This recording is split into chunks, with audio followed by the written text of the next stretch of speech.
Venkateswara gold తాకట్టులో ఉన్న మీ బంగారాన్ని విడిపించి కొనబడును.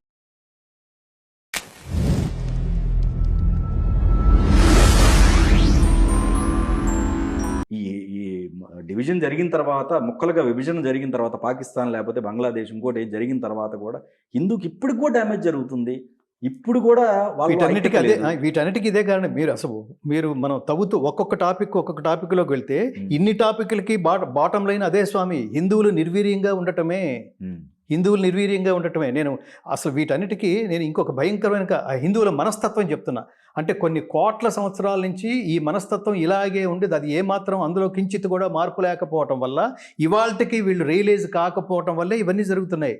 ఇప్పుడు 500 సంవత్సరాల ఫైటింగ్ తర్వాత ఇప్పుడు మనకు తెలుసండి, ధర్మం ఏమిటో మనకు తెలుసు, నిజం ఏమిటో, సత్యం ఏమిటో మనకు తెలుసు.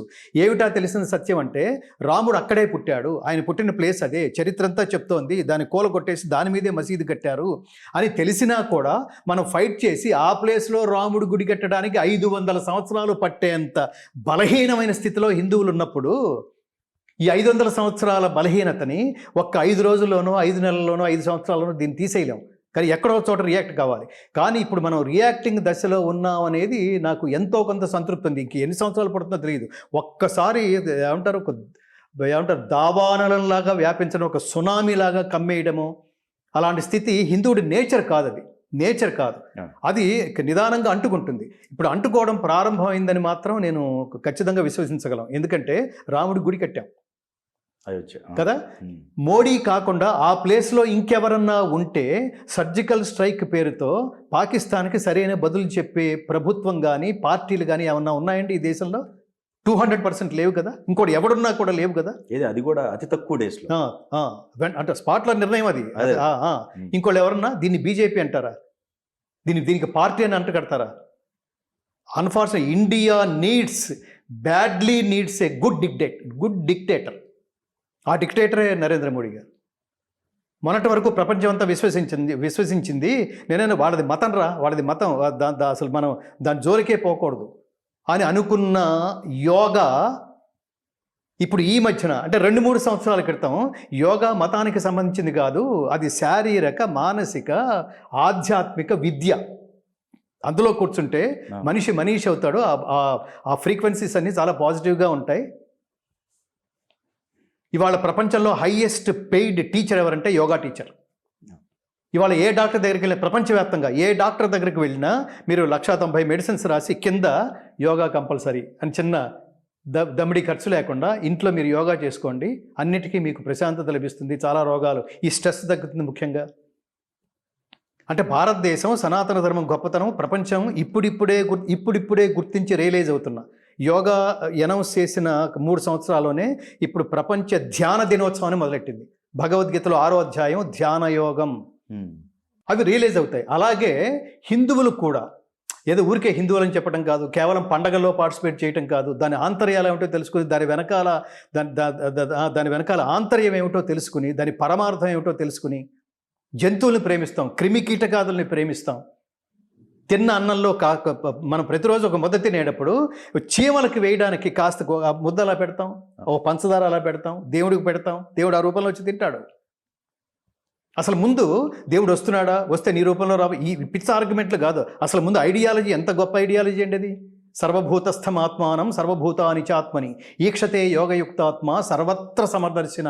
ఇది హిందువుల ఐడియాలజీ, ఇది సనాతన ధర్మం ఐడియాలజీ. అసలు ఇది మతం కాదు, జ్ఞానం. అంటే ప్రతి ప్రాణిలోనూ నిన్ను నువ్వు ఎలా ప్రేమిస్తున్నావో, ప్రతి ప్రాణిని అలా ప్రేమించగలిగినప్పుడు మాత్రమే నా సృజనకే అర్థం ఉంది. ఎందుకంటే ఇవన్నీ నా సృజనలోంచి వచ్చినవే. నన్ను గౌరవించాలంటే నా సృష్టి మొత్తాన్ని గౌరవించి తీరాల్సిందే. ఎంత గొప్ప ఐడియాలజీ అండి ఇది. ఇది మతం ఎక్కడది? మతాలు ఆవిర్భవించిన కాలంలో పుట్టింది సనాతన ధర్మం. ఇది ఎప్పుడు పుట్టిందో ఎవరికి తెలియదు, ఇది ఎవడు స్థాపించాడో కూడా ఎవరికి తెలియదు. మిగతా మతాలన్నీ ఒకటి చేత స్థాపించబడినవి, వాటి డేట్స్ కూడా తెలుసు. 2000 సంవత్సరాలు క్రిస్టియానిటీ, 1400 సంవత్సరాలు ఇస్లాము. జస్ట్ భగవద్గీత జోలికి వెళ్తే 5126 సంవత్సరాలు భగవద్గీత పుట్టి, అంతక్రితం రాముడు, అంతక్రితము కృతయుగం, త్రేతాయుగం. అందుకని సనాతనం ఉన్నాం. సనాతనం అంటే శాశ్వతమైనది, ధర్మం అంటే ధ్రియతే అనేన ఇది ధర్మ. ధర్మం అంటే సర్వజనామోదయోగ్యమైన కర్మ, సర్వశ్రేయోదాయకమైన కర్మ పేరే ధర్మము. అదే నీ ధర్మం. ఇంకోటి సార్, ఇక్కడ రీసెంట్గా మన టీటీడీలోనే, తిరుపతిలోనే ఒక 90 ml కోసం, మందు కోసం వాడు పైకి ఎక్కాడండి. ఏది, మన గుడి గోపురం ఎక్కేసాడు 90 ml కోసం. ఇలాంటి నీచమైనటువంటి కార్యక్రమాలు ఇప్పటికీ ఒడిగడతానన్నారు. అక్కడ మాంసం తింటున్నారు కొంతమంది. అసలు ఇలాంటి వాటికి ఈ ఇప్పుడు మన కాన్వర్సేషన్ ఈ ఛానల్ నుంచి కోట్లాది మంది వింటున్నారు కదా, దీనికి నేనేం సమాధానం చెప్తానో అని వినక్కర్లేదండి. మీరేం రియాక్ట్ అవుతారో అంటే వాళ్ళు ఓటు రూపంలోనే ఇవ్వాలి. మీరు ఏం రియాక్ట్ అవుతారో అది నేను వినాలి, అది సమాజం చూడాలి, అది బాధ్యత. Okay, don't live with irresponsibility. పెద్దానికి బాధ్యత. పిల్లాడికి ఏమన్నా అయితే వెంటనే హాస్పిటల్లో జాయిన్ చేస్తున్నావు, ఎందుకని? రెస్పాన్సిబిలిటీని ఫీల్ అవుతున్నావు. సమాజానికి ఏదన్నా అయితే నువ్వేం చేయాలి? వెంటనే నీ నిర్ణయం ఏదో ఉంటుంది కదా. మీరు అన్నారు చాలా గొప్ప మాట, ఓటు రూపంలో వేసేయి, ఓటుతో పోటు. తమాషానా రూలింగ్ అంటే? తమాషానా రాజు అక్కడ కూర్చుంటే? రాజు ఎవడో తెలుసా అండి? విష్ణు అంశ. నాన్ ఋషి కురుతే కావ్యం నా విష్ణు పృథివీపతి. ఋషి కానివాడు సత్కావ్యాలు రచించలేడు, గంధర్వాంశ లేనివాడు అందగాడు కాలేడు, గాయకుడు కాలేడు, దైవాంశ లేనివాడు అన్నదానం చేయలేడు, విష్ణువంశ లేనివాడు రాజు కాలేడు, ప్రభువు కాలేడు, పాలకుడు కాలేడు. మన స్ట్రీట్లో ఉండే కార్పొరేటర్ దగ్గర నుంచి దేశ మొదటి పౌరుడైన రాష్ట్రపతి దాకా పాలకుడు స్థానంలో కూర్చునే ప్రతివాడు విష్ణువంశ సంభూతుడే. వాడు పిచ్చి మాటలు మాట్లాడడానికి వీల్లేదు, వాడు బూతులు మాట్లాడడానికి వీల్లేదు, వాడు సంస్కారవంతమైన భాషే మాట్లాడాలి. రెండవది, అబద్ధం చెప్పడానికి వీల్లేదు. ఈ బేసిక్ ఎడ్యుకేషన్ లేకపోవడం వల్ల కూడా పొలిటీషియన్స్, అంటే చాలామంది పొలిటీషియన్స్, అందరినీ కాదు, మనం ఎవరిని అంటే ఎవరు పిచ్చి పనులు చేస్తున్నారో వాళ్ళని ఉద్దేశించే మాట్లాడుతున్నాం అనేది వినాలి. మన మన మన మన ఆంతర్యం అది, అంతే తప్ప అందరినీ ఒక గాట కట్టేస్తున్నాం అనేది ఇక్కడ లక్ష్యం కాదు. ఏం మాట్లాడుతున్నారండి? ఏం బూతులండి? ఏం భాష? మీరు మనుషులేనారా? రాజకీయ నాయకుడు స్థానంలో కూర్చున్న మీరు మనుషులేనా? మీకు ఎంత బాధ్యత ఉంది? వీడిని కన్నానంటే నా అమ్మా నాన్న అనుకోరు? నీ భాష చూసి మీ అవతారాలు ఏమిటిరా? ఆ భాష ఏమిటిరా? అసలు పూర్తిగా చదువు జ్ఞానం ఏమీ లేనివాడు ఉంటాడే, కుసంస్కారాలు ఉంటారే, అలాంటి వాళ్ళు ఎంతమంది కనిపిస్తున్నారండి ఈ పాలిటిక్స్లో? ఏ ఐడియాలజీ లేకుండా ఏం పరిపాలిద్దామనిరా? టైంపాసా? ప్రతి వాడికి ఒక టార్గెట్.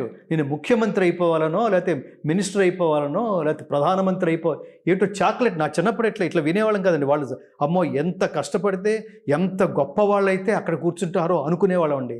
ఇప్పుడు ఏంటంటే చిల్లర విధవలు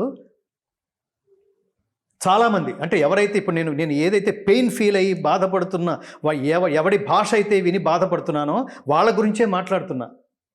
ఏం భాషరా మీది? ఏ తల్లిరా మిమ్మల్ని పెంచింది? నేను మాట్లాడితే దాని గీత చెప్తుంది, అనుద్వేగకరం వాక్యం సత్యం ప్రియహితం చయత్ స్వాధ్యాయాభ్యసనం చేయవ వాంగ్మయం తప ఉచ్యతే. మనం మాట్లాడుతున్నప్పుడు వినేవాళ్లలో అనారోగ్యకరమైన భావోద్వేగాలకి తావు లేకుండా, అది మాట కావచ్చు, చేత కావచ్చు,